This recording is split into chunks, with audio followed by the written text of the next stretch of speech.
Hello everyone, আজি মই বনাবলৈ লৈছো অমলেটৰ তৰকাৰী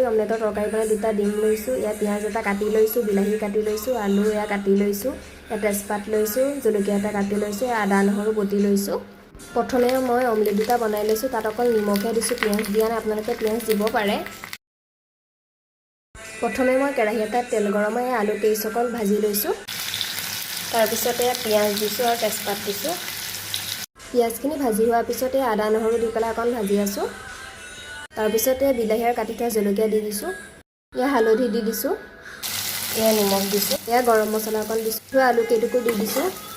ইয়া পানী দি দিছো ইয়া পানী দি পেলাই অকমান উতলিবলৈ দিছো তাৰ পিছতে জলখিনি অলপ উতলাৰ পিছতে অমলেট দুটা দি দিছো আৰু অলপ উতলিবলৈ দিছো আলু দুটুকুৰমান ভাঙিও দিছো ইয়া মোৰ অমলেটৰ তৰকাৰী ৰেডি হৈ গ'ল আজি মিনি ব্লগটো মই ইমানতে সামৰণি মাৰিছো মোৰ মিনি ব্লগটো চাই ভাল লাগিলে লাইক কমেন্ট শ্বেয়াৰ কৰাৰ লগতে মোৰ চেনেলটো সাবস্ক্ৰাইব কৰি নাপাহৰিব